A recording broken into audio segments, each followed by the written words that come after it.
In the previous episode of his podcast, Thomas Manetta interviewed Jason Wenk, the founder and CEO of Altruist, which is a custodian for independent financial advisors. Thomas, I have to say, I found the discussion informative and thoughtful, because not only were you and Jason talking comfortably, I mean, you sounded like old friends, but you covered everything from mainframe and cloud-based data storage to AI, the human element in advising, and authentic client relationships. And then on top of that, the enthusiasm you personally have for the platform was really quite evident. So how do you feel about that conversation? Obviously, I'm still riding the euphoria of it. It was so generous of him to offer his time, and it felt very comfortable, and it just makes me feel very excited to be a part of something that is, I believe, bigger than just my job. It feels like Altruist is about to change the world more than they already have, and to have him share his time with me was just awesome. And so very grateful for him doing that. Yeah. So coming off that interview now, what do you see as the possibilities at Altruist for a solo advisor who's on their own? Well, I think about the way in which I feel like I've gotten my voice back. I don't think I really had a chance to be creative, and I don't think I really had a voice when I was at. You can't really, you can't build a podcast if you're at a wirehouse because of the compliance, and when you're at an RIA, you really have to follow you follow the whatever the RIA's purpose is. You have to fall in line with that. So you're not really out there advocating for yourself. So you don't really think about the business and what it could potentially be.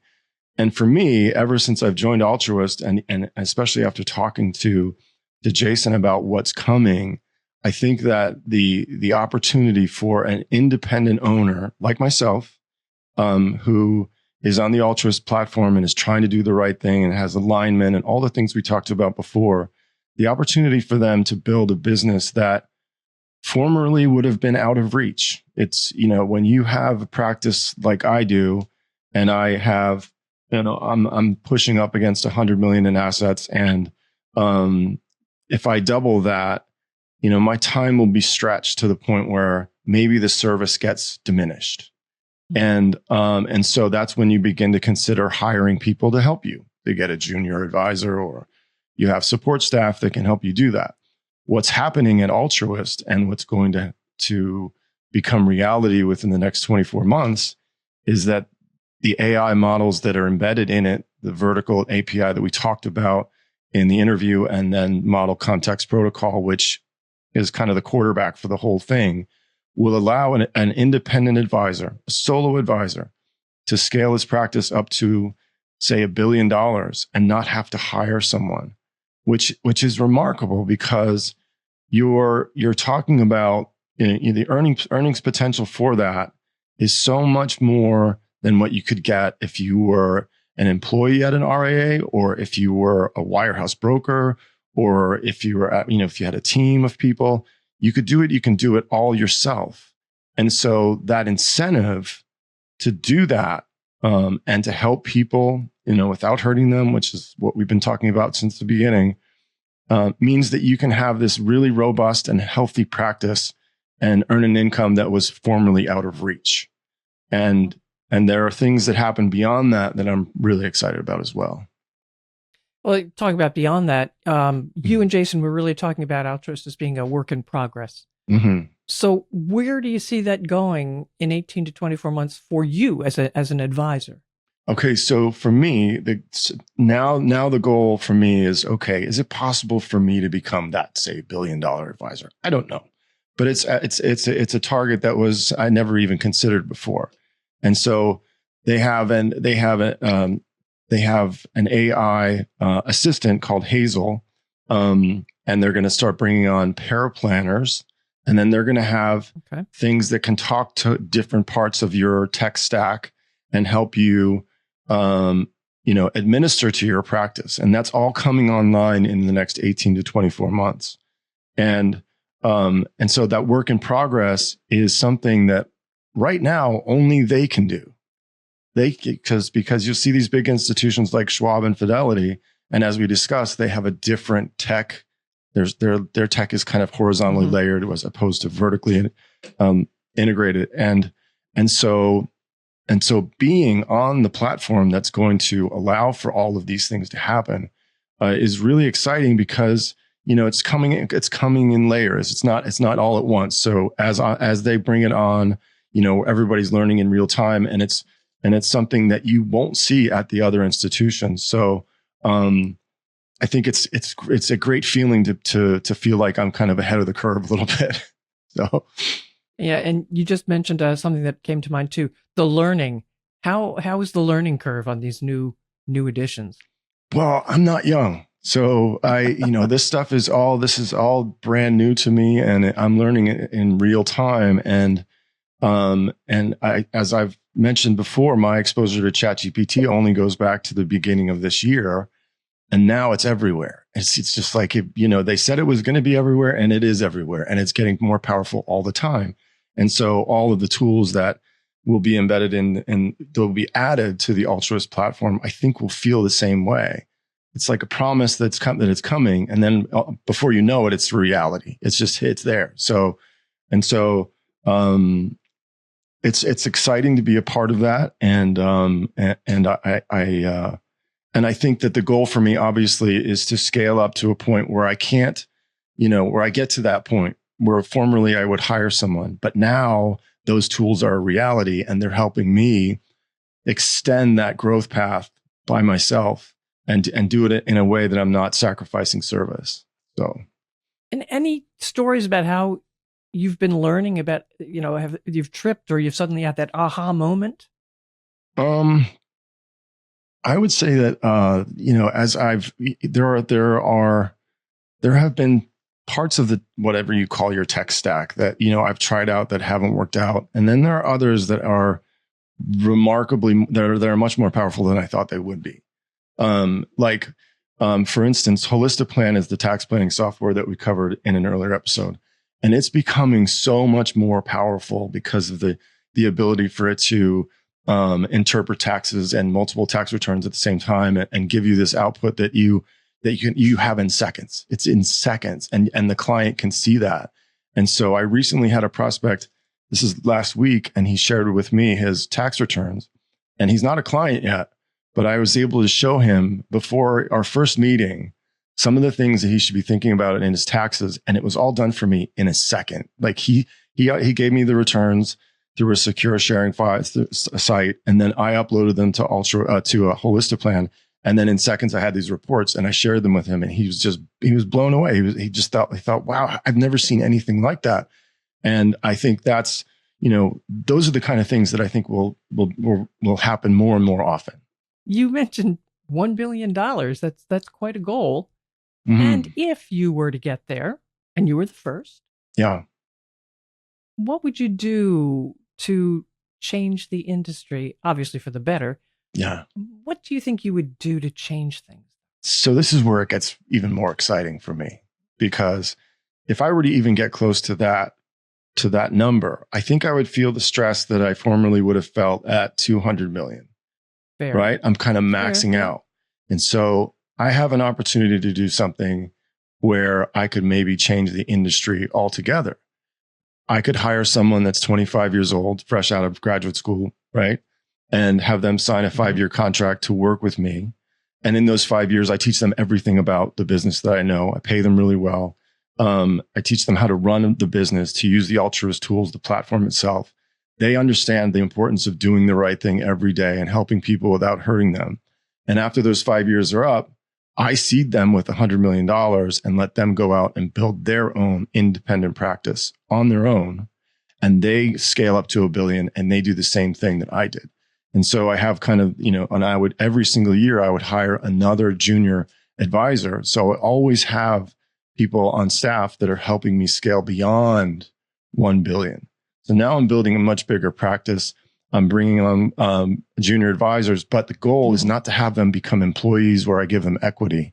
The goal is to have them go out and have agency and have ownership and do the right thing and not have conflicts of interest that would prevent them from being and authentic, advisor. And so I think that that's kind of that's way out there in terms of like a goal that hopefully I can achieve.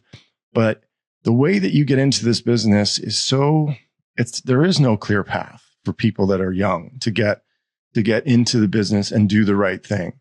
You have to work for an insurance company, or you have to intern for a large RIA, and then maybe they bring you on, and then maybe you get equity in 15 to 20 years, right? Mm-hmm. But it's not a clear-cut path towards ownership, which I think it should be. And I think that advisors do the best work when they are independent and when they own their own business. And formerly, you couldn't do that and do the right thing because Altruist didn't exist.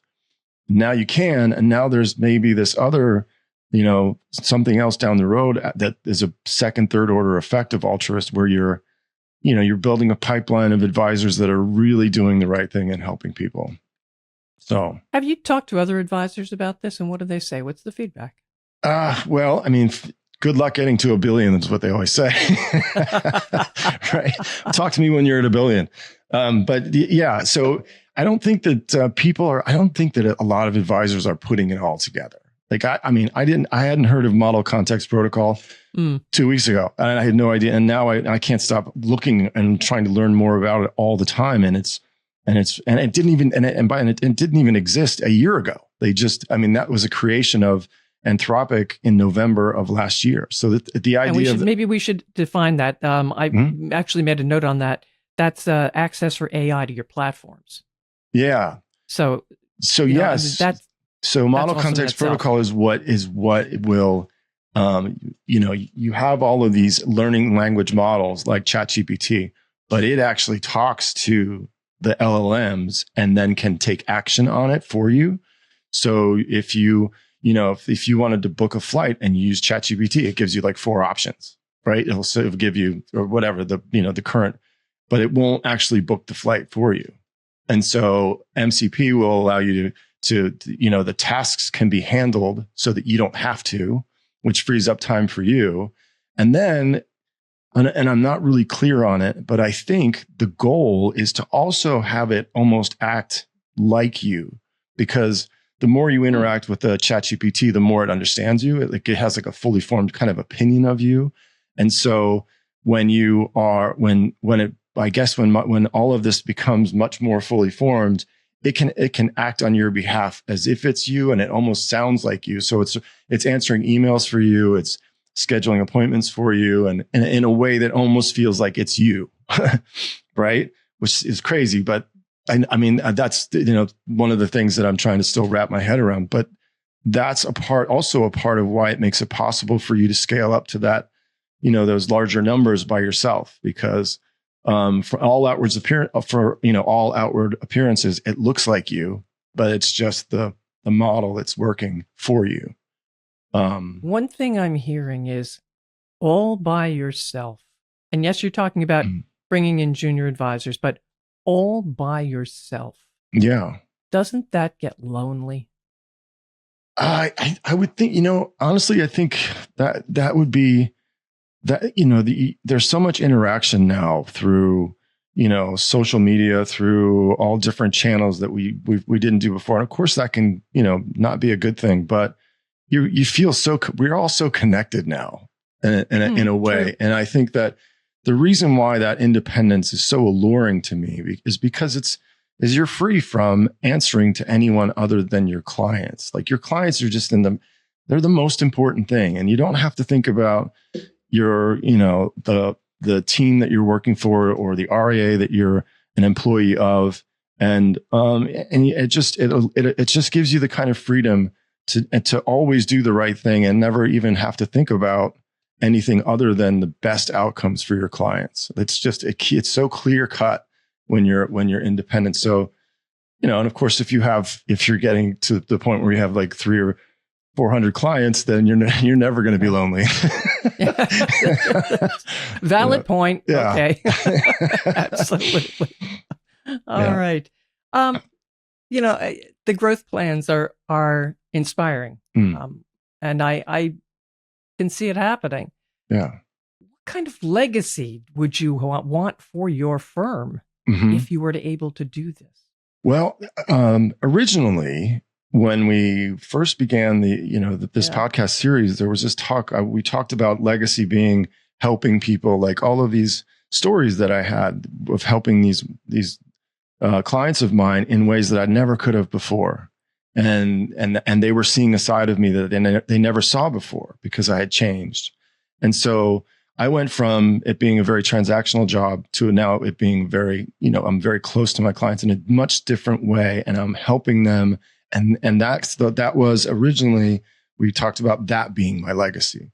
But if I get to a point then where I can share that kind of ethos with a whole new generation of young advisors, and they buy in on it, and then they're doing the same thing as they grow into their more mature years of their business, that's a whole other side of the legacy that I just think is so even equally compelling and exciting.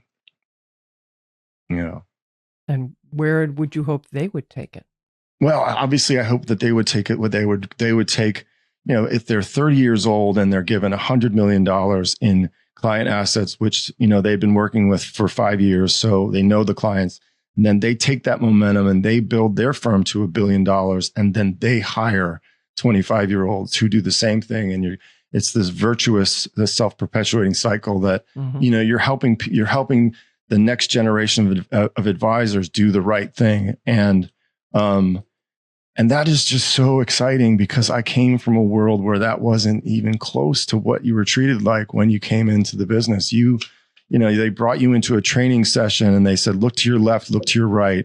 Only one of you are going to, make it through the next 6 months. And it was just brutal what you had to go through. And there was no promise of ownership. There was no promise of anything. You just, either you made it or you didn't, and you got really beat up along the way. And I think that there's an opportunity that never existed before, much like the experience that I've had over the last 18 months, being at Altruist. And I think that, the business is always changing. And I think this is one way where it could really change for the positive to help the next generation of advisors who want to pursue this job. All right. So where do you go from here? I continue to learn. I continue to learn all of these new wrinkles to the technology that come along. I'm trying to, obviously push as hard as I can to get to within the next 2 years to get to say 200 million, to double my business, because that's my goal, is to get there and to follow through on what I can do to get to a point where when all these tools do actually come online, I'm ready and I've experienced it already, and I understand how they all work and how to benefit from it, and then push as hard as I can for as long as I can to get to kind of that number, because it would be really fun if I could, build an enormous business for my daughter when she's 25, and then she'd be that higher, and she could take over everything, and I could go surf. You'd have the Manetta factor right there. Yeah, that would be exciting. All right. Thomas, is there something we haven't mentioned that you wanted to make sure we did? I just, if he happens to be watching, Jason, thank you again.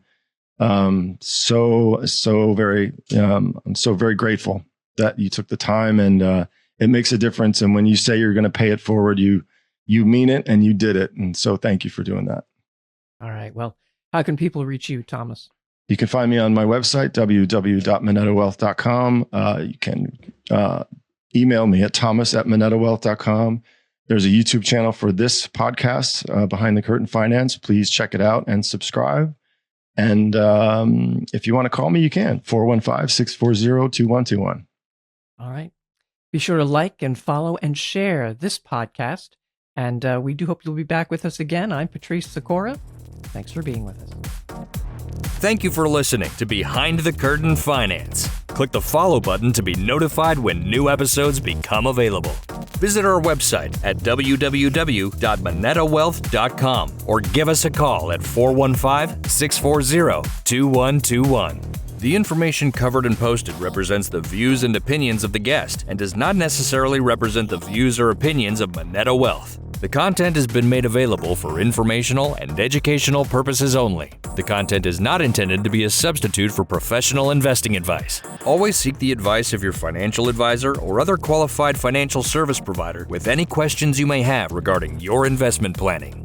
Copyright 2025. This content, which contains security-related opinions and/or information, is provided for informational purposes only and should not be relied upon in any manner as professional advice or as an endorsement of any practices, products, or services. There can be no guarantees or assurances that the views expressed here will be applicable for any particular facts or circumstances and should not be relied upon in any manner. You should consult your own advisors as to legal, business, tax, and other related matters concerning any investment. The commentary in this post, including any related blog, podcasts, videos, and social media, reflects the personal opinions, viewpoints, and analyses of the Manetta Wealth Management employees providing such comments and should not be regarded as the views of Manetta Wealth Management LLC or its respective affiliates, or as a description of advisory services provided by Manetta Wealth Management or performance returns of any Manetta Wealth Management investments client. References to any securities or digital assets or performance data are for illustrative purposes only and do not constitute an investment recommendation or offer to provide investment advisory services. Charts and graphs provided within are for informational purposes solely and should not be relied upon when making any investment decision. Past performance is not indicative of future results. The content speaks only as of the date indicated. Any projections, estimates, forecasts, targets, prospects, and/or opinions expressed in these materials are subject to change without notice and may differ or be contrary to opinions expressed by others.